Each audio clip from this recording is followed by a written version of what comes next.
LeBron JJ Redick podcast is here. Sheesh, we can watch some of this. Definitely not all of it. Probably skip through it. It's a little long. But I do want to see what they got to say. I think it's Yap session, but I want them to talk real. I want JJ Redick to talk like he's talking on First Take, and not just wanted before we start, LeBron. I want to make sure we're on the same page with like why we're doing this, right? Thank you. Okay. I think like the core, it's got to be what nothing else is, which is we're celebrating the game. Right? Yeah. So I think overall, so they're not going to be talking. Feel comfortable, relaxed. That real. That real. Strike a very positive tone. That's what we want to hear. I typically rant about things. I'm going to probably rant today.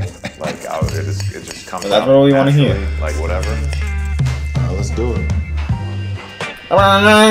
Learn and develop basketball IQ, or in the Orlando Magic, we had Thumbdown, which was a high screen and roll with the 5. Just a simple flop. It's called flop. Corners. Okay. Too big for so important. We can start off. I brought 2 bottles in New York. Okay. So in anticipation of that, I actually brought 3 bottles of 89 Leroy Clos de la Roche to the office, and obviously some things came up. We didn't make it work, so that's a great sound, by the way. We were both on the same page. We were both on the same page, which I love. It's funny. I called your game Wednesday night against the Clippers. We had just an insane fourth quarter, and I was talking about, a minute ago, as it relates to you, competitive stamina, which is crazy simply the ability to do something at a high level and then get up the next day and do it again. And for you, that's happened season after season, year after year. I think the best players have a level of competitive stamina. And it's one of 3 qualities for me that make a great basketball player. Because your quote after the game, it was, I know I was born with some gifts and athletic abilities, but that only gets you so far. For sure. What are the qualities for you that make a great basketball player? Okay. Beyond just talent and skill set and size. IQ. Knowing the history of the game. Knowing the history of the game, knowing the ones that came before you, knowing the ones that paved the way, knowing the reason why you're actually having the ability to actually live out your dream. That doesn't happen without the people that came before you. Doesn't happen without Bill Russell, you know, going through what he went through during the civil rights movement and all those things. Oscar Robertson going on with what he had to deal with, you know, during those times. It does not happen if they're able to just be pure in who they are. That allows us to now perform and do it with no care. Also, I think discipline at people. You know what? People use that word so loosely. What does it mean to you? Okay, LeBron so far yapping facts. You have to. I might title this LeBron yapping, but have the ability when it comes to discipline. Right now. It's like you have to sacrifice loved ones. Damn. Damn. You have to sacrifice loved ones for a long period of time if you want to be great. It is very unfortunate, and you feel it at times. You know the saying: if it's too hot, get the hell out of the kitchen. Sometimes you just gotta get out of the kitchen because it gets hot. But you have to have a discipline. To sometimes you have to sacrifice loved ones in order to be great because they don't understand. Damn. Sure. And that's okay. They don't understand what it means to, like, I am getting up every single day at 5 or 6 a.m. And when I get home after everyone leaves the gym, I'm going to take a nap. So now you're sacrificing your loved ones because you're not spending time with them. And when I wake up, I'm probably going to train again. And then I'm going to have dinner. And then I'm going to bed. And I'm going to do that every single day for a long period of time. That's sacrificing and discipline. You know, and for me, I was 18 when I came into the league. So I got my best friends from high school that's now in college. I got 1 that's at Ohio State. I got 2 that's at the University of Akron. I have another one that's at a school in West Virginia, Fairmount State. And they're calling me, telling me, hey, bro, you gotta come down to these parties. You're not going to college. You're never going to be in college. And I couldn't do it.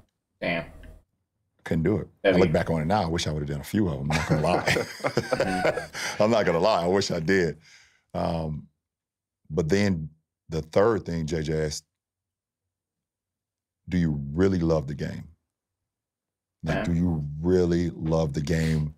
And I'm not just talking about like wins and losses. Do you really love the process of the game and everything that happens before the referee does like this? That's the easy part. You know this. Does like this. You know this. You was one of the first ones in the gym, one of the last ones to leave.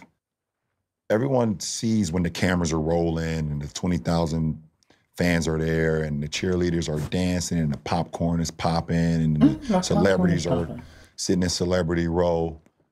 But like, who has the love for the game LeBron? when nobody is there? You know? I love all of that. And it's interesting, the love of the game part is so funny to me because I think there's a distinction between loving the game, i.e. the game, the actual competition itself, and what it means to actually love the game and everything that goes into that. You hear guys all the time, I just want to play, I just want to play. Okay. So LeBron doing this right before the playoffs, I don't know, but a distraction question mark though? That lead up to like playing the actual game. Well, the guys that say, I just want to play, their career won't be long. Yeah. Because they're not going to put in all the intricate parts of to get to that point. That's only it's not going to last that long. It's not going to last that long. You won't have a long, sustainable career. And that's okay. Some guys, I mean, you've been in a locker room, some guys don't really care about playing a long time in this league or having a sustain.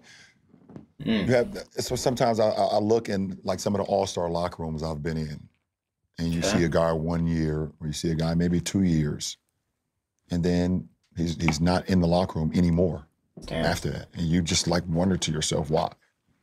You know, you don't know. You don't know if it's the max contract that he got after he made the All-Star team. About the one, two-time All-Stars? If now they know him by one name for one summer, you know, you just don't know. But it's like if you want to be great and want to be like legendary, or not even, I don't want to even say that. If you want to maximize everything that you have with your career and your ability, then squeeze the fuck out of that lemon. Yeah. Why not? Yeah. I want to talk about each of those three things a little in depth because I also have three things. But the history of the game part's interesting to me because you brought up Oscar Robertson. And whether the casual fan knows this or not, Oscar Robertson sued in 1970 for free agency. And that court case took 6 years. So the NBA really didn't have any form of free agency until 1976. Side note, in 1977, at the time in free agency, you had to compensate the team that was losing the player. So Gail Goodrich left the Los Angeles Lakers and went to the Jazz. The Jazz compensated the Lakers with some future draft picks. One of those picks turned out to be Magic Johnson. It's pretty interesting. You talked about the discipline. It's pretty interesting. That's pretty cool, though. It's like soccer now. Yeah. It's like soccer. You got to compensate the club in order. There wasn't real unrestricted free agency. John Koncak was the first guy, and that was like 1987. Right. It just didn't exist. Right. The reason, I didn't make as much money as you, but the reason I got to make a lot of money in the NBA is like, it's a direct line to Oscar Robertson. Yeah, for sure. You know, let's celebrate that, right? You talked about the sacrificing loved ones. I always felt like my pursuit was so selfish. Yeah. And I would acknowledge that to my wife, my kids, whatever, my friends. Yeah. It was so selfish, but it was like the only way that I knew how to do it. It was the only way. That's it. So you touched on those things. My three things are competitive stamina, which I'm going to get to in a second. The love of the game is one of mine, for sure. Caring more about your craft instead of the other stuff that doesn't matter is a direct quote from you. For sure. And then the third one, I think, is basketball IQ. Yeah. Basketball IQ. Huge. I have described Nikola Jokic, I've described you as having supercomputers. Like your processing speed is a little different. I put James Harden in that category. I put Luka in that category. There's a number of guys that have like a different processing speed. some of this stuff, love of the game, that's a little bit of just desire, attitude, all that stuff. Competitive stamina, same thing. Yep. Can you develop basketball IQ at the highest level? You can get a little smarter as a player. Can you develop it as a You know what's funny? When you brought up basketball IQ, the first thing that came to my mind, I started thinking right away. I was like, are you born with basketball IQ, or are you taught the game the right way, and now the basketball IQ clicks on? Like, I was literally just, when you was explaining that, because I come from, I believe, great coaching. You know, from my Little League coach, Frank Walker, senior. Okay, that's IQ. Let's skip a little bit. Time of possession. He shot. Duke. Yeah. So by the time I got to the NBA, I knew how to. So they're pretty much talking about basketball for this whole podcast. I want them to talk about like the NBA too soon, like the standings and like stuff like that eventually. But I doubt it'll be this episode. The teams that draft well, those guys will be working for me for sure. Just you get to offer them a bag. Yeah, for sure. You got to get OKC does an unbelievable job with that. That's a fact. Yeah, that's a fact. I was thinking about, you know this. So by like the end of my first year with the Clippers, we realized all of my catch and shoot stuff, I wanted to come over left shoulder. Yes, sir. Right? I wanted to come to my right. Yes, sir. And so for the next 3 years, every single time we drew up a play was to do that, right? When I got to like Philly, to your point about like guys not understanding this, I got to like Philly and New Orleans, the coaches would draw up a play in the huddle, and I'd be like, no, I want to come over my left shoulder. Just flip it. Yeah, and I'd walk out on the court, and then my teammates would be like, oh, what am I doing here? You know what I mean? I'm like, no, just flip it. Which guys, by the way, the processing speed, I mentioned a few guys. Guys you played with, guys you played against, that you think have that sort of high-level basketball IQ. Rajon Rondo. Yeah. For sure. For sure. He can process, flip, do things on the go. Like, it's very weird to me that he's not coaching at a high level. I think it's because he doesn't want to do it. It's a lot. It is a lot. It is a lot. And who wants to deal with all these rich, entitled guys all the time? It's just you guys make too much money now. It's just a weird thing. You guys make too much money now. It's just a weird Let's thing. get a cheers, man. Let's get a cheers, man. Cheers. Cheers. Thank you for the wine, by the way. It smells amazing, too. Going back to that competitive stamina thing, because I was calling the game, and I knew this because I played in LA, but Clippers home games against the Lakers is not really a home game. Half the crowd are Clippers fans, half the crowd are Lakers fans. And so the arena felt very subdued, you know, because you guys were getting your ass kicked. Getting our ass kicked. The body language was bad. I think I even mentioned that on air. Like, you just saw it in the huddles. You saw it coming out of timeouts, going into timeouts. You saw it when guys were getting subbed out. Like, it was just bad body language. And then, as Darvin Ham said, you decided to put your cape on and lead this comeback. You outscored the Clippers by yourself in the fourth quarter. In that moment where you're down 19 in the fourth, it's a dead game. You know your team is, I call it like letting go of the rope. You know, Doc Rivers used to always say that. Don't let go of the rope. Yep. What goes through your mind? You probably got a few minutes to try to change it, or you're gonna get pulled. Knowing it's a back-to-back. Knowing that, okay, we lose to the Clippers. We got our ass kicked, okay. But we can't then the very next night lose to Washington as well. So I go out there down 19. That game went into overtime, right? With the lineup, I believe at the start of the fourth lineup, it was myself, D'Lo, Jackson Hayes, Taurean Prince, Cam Reddish. So, you know, coach drew up a play. First play, I believe he drove up Horn's chest. And they fucked up. They fucked up on the Horn's chest. So we ran it again. And that's another thing that bothers me about the NBA too. Why do we not continue? Just run the same thing over and over until they stop it.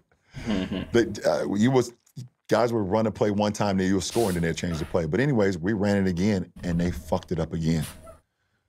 So, I mean, for me, if I see 2 threes go down, I'm going to check and see if it's a heater in this right elbow for sure.